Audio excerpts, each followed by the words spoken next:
In this video, I'm going to show you how to get sidechain compression with your MPC Live in standalone mode. Check it out.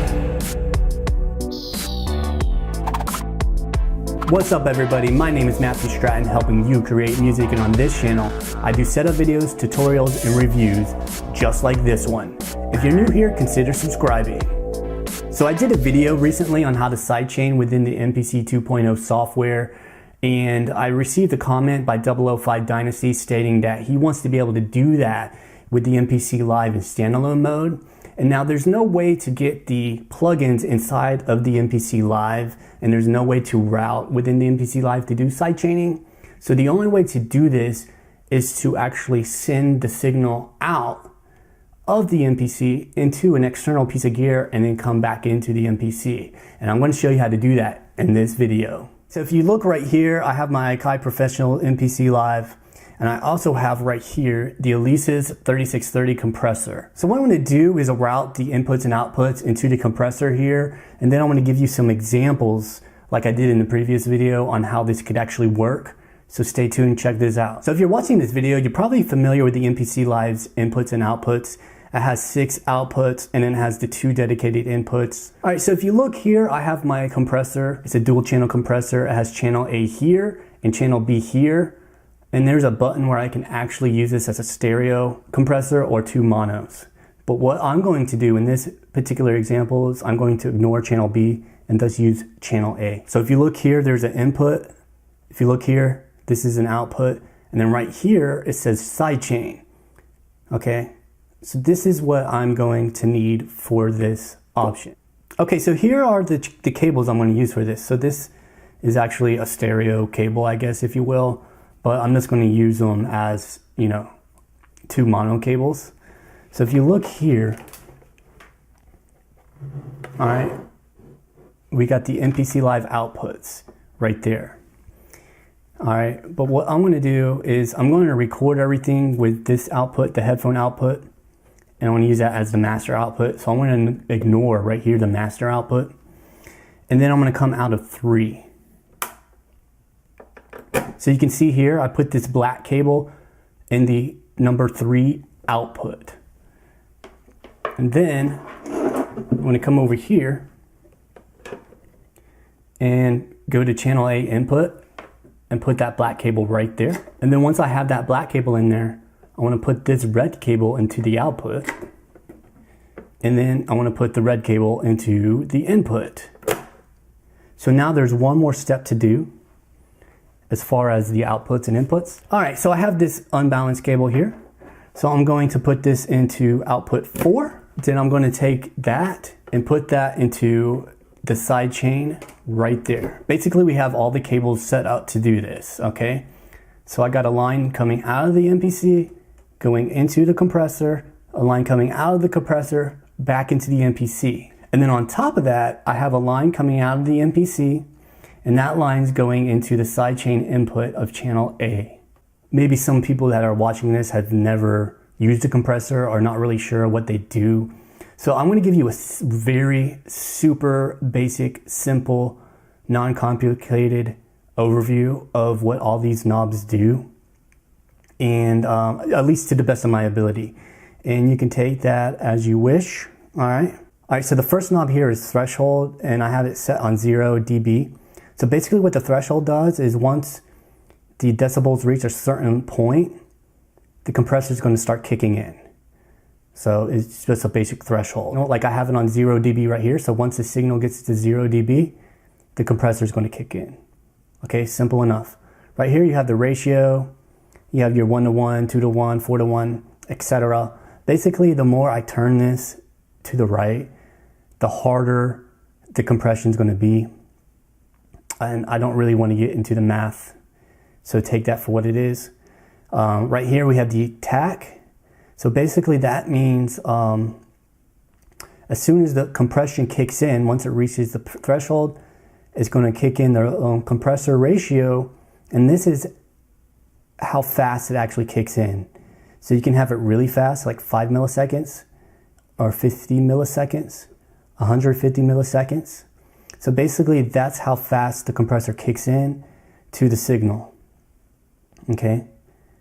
And then right here you have the release.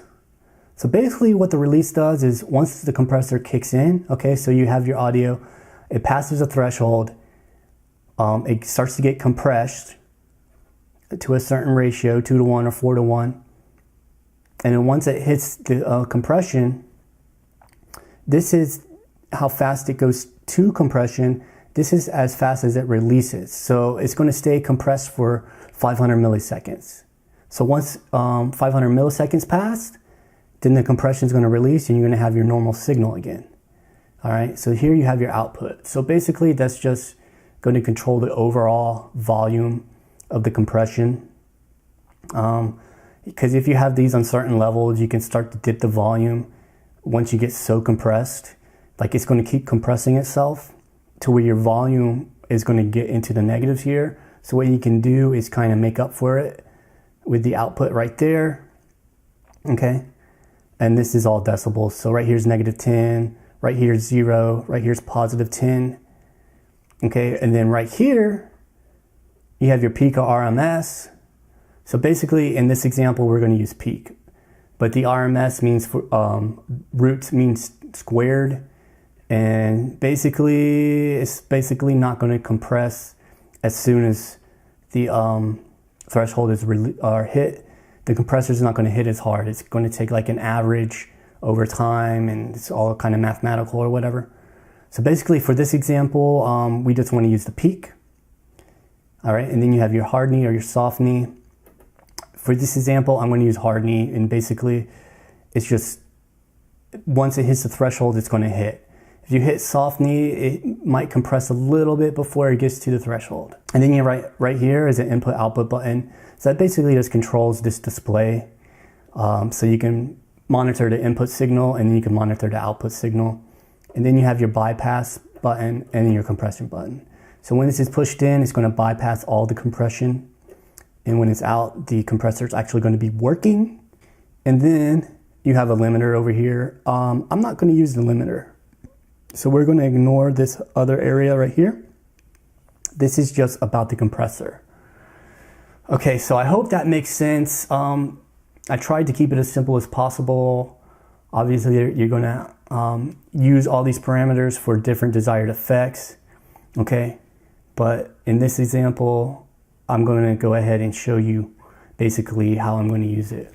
All right, guys, I'm in the middle of editing my video. I'm about halfway through. It's about 2:30 in the morning, but I wanted to be sure that I was clear on this. So I just explained how the compressor works, and I kind of described the threshold, and once the signal gets past, you know, a certain rate, whatever you set your threshold to, whether it's 0 or -10, once your signal gets past that, the compressor is going to kick in, right?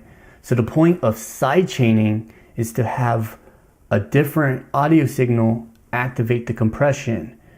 So once that signal, say like you're sending a kick into the sidechain, the kick's going to activate the compressor, and the compressor is going to squash the original signal down. So that's the point of sidechaining. So whenever the kick hits, right, it's going to compress, like for example, a bass, and it's going to lower the bass. That way the kick comes through and the bass gets ducked. And that's the point of sidechaining. And that's how you can get that pumping effect, is you got the kick coming in strong and then you got your bass ducking when the kick comes in. So it creates that ducking effect, or the pumping effect. All right, so I just wanted to explain that before I went further, because I'm going to be talking about routing.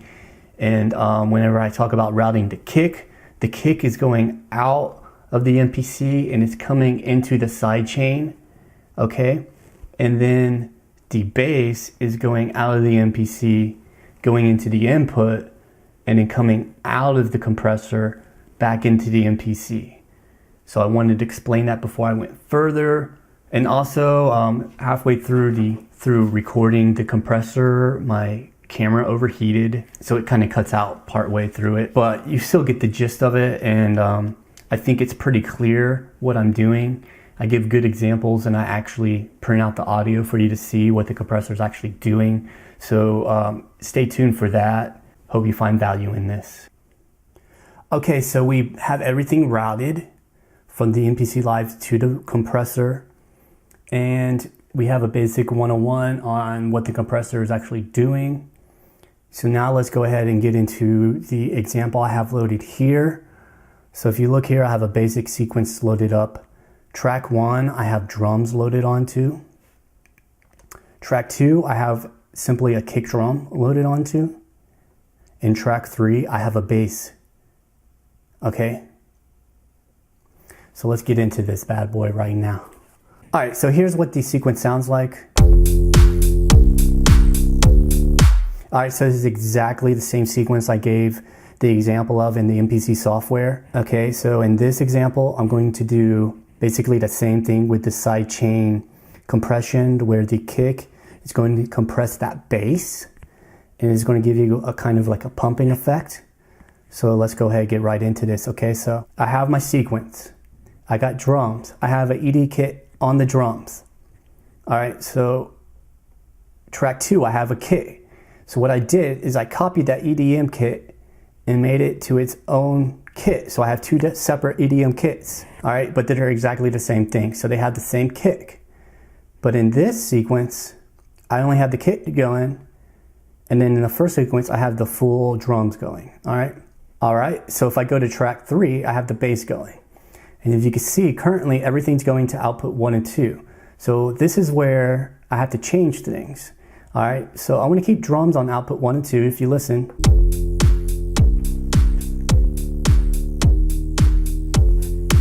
All right, so if you listen here, this is exactly the same sequence.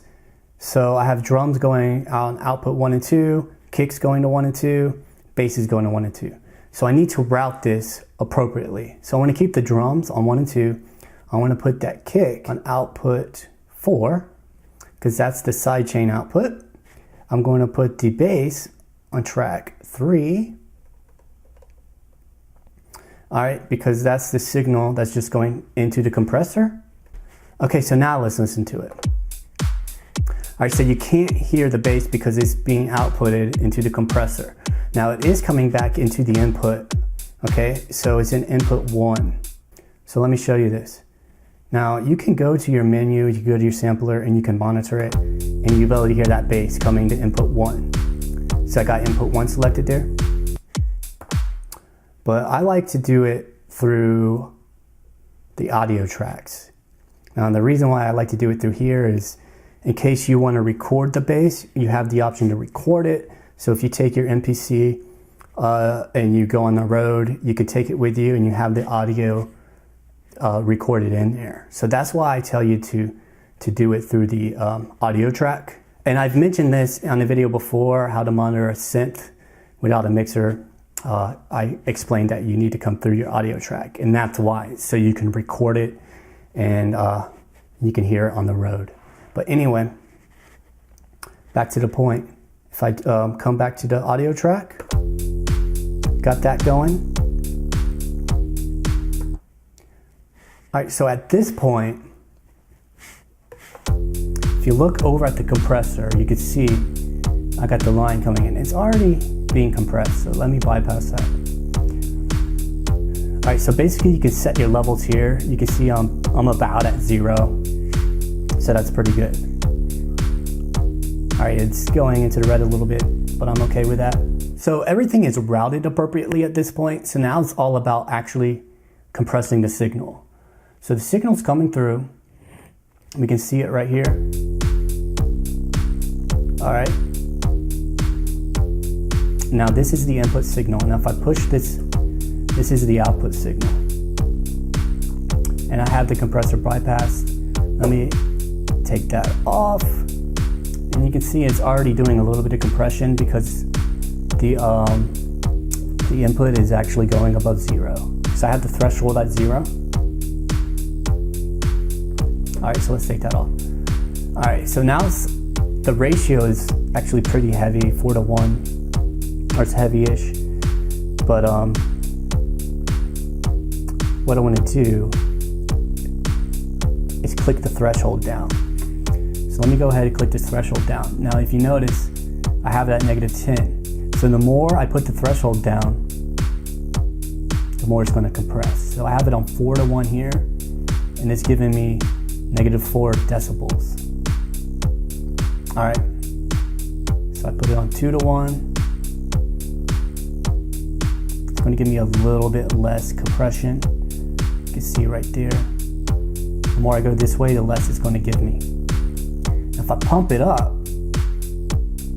you can probably hear it's compressing a lot more right now. All right, it's going all the way to -6. What I can do if I wanted to come a little bit faster, I can put the attack faster. And you can hear the difference, and you can see I was at 0 and now I'm at like around -4. You know, I can make up for that here. But for now, I'm actually going to do a little bit different. I want to put the release a little faster.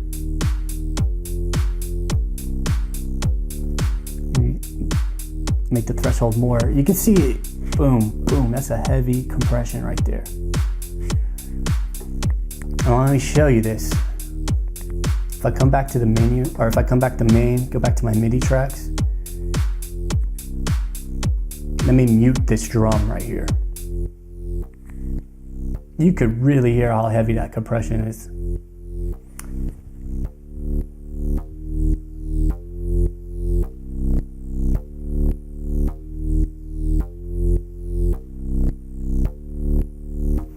All right, so basically, we got sidechain compression going.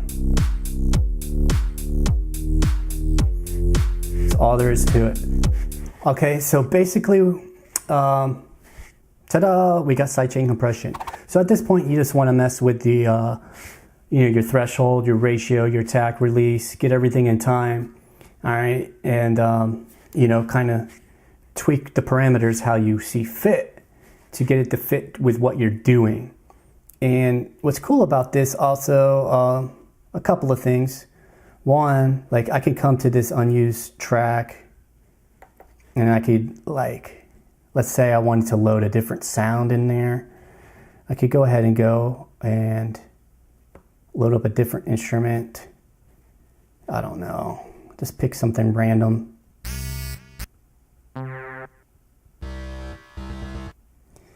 Let's say that hyper sine or whatever. This is completely random, right? I just want to show you this. So that bass is heavily compressed, right? So say I come up with if I wanted to compress that, right? So I could come up with a little riff.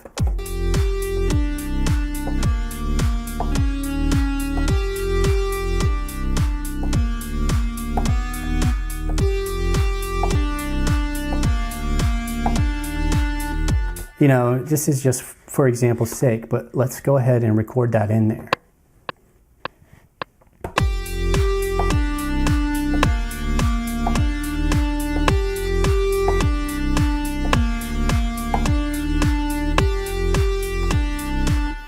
All right, so let's say I wanted to compress that along with everything. So all I would have to do is send this to the same output as the bass.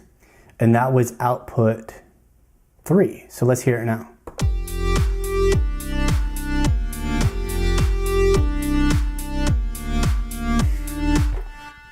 You see what I'm saying? Now you can compress whatever you want to compress through the sidechain compressor. So there's actually 2 channels on here too. So if you had something going where you wanted to do 2 different things of compression, you have multiple outputs on your MPC Live and you have 2 inputs.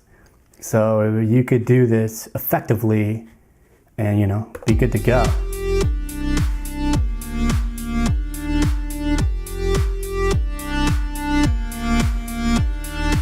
All right, so let me just show you what I was talking about. Basically, you got your sidechain going.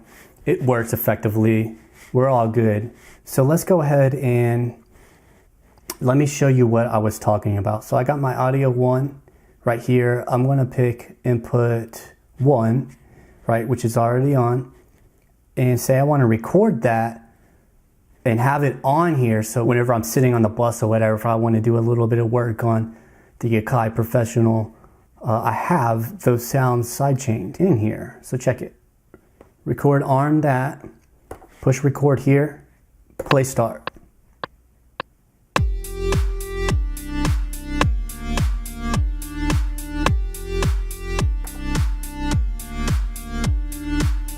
Take the monitor off.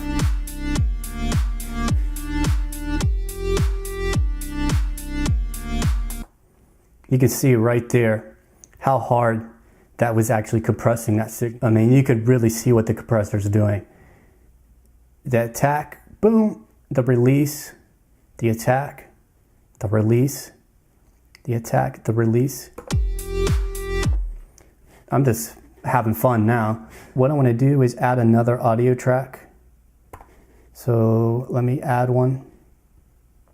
All right, let me go ahead, pick the right input, and let me record that without the compression so you can kind of see the difference.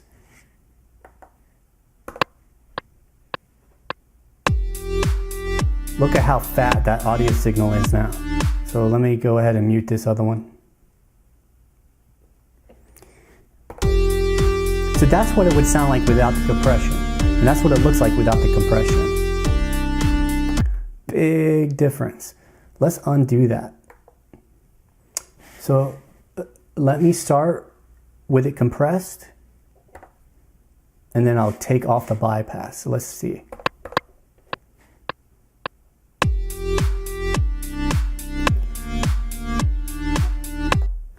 All right, so there you have it. This is what the compressor is doing, and this is what the original signal is. So yeah, sidechain compression on the MPC Live, you got it. This is the way to do it.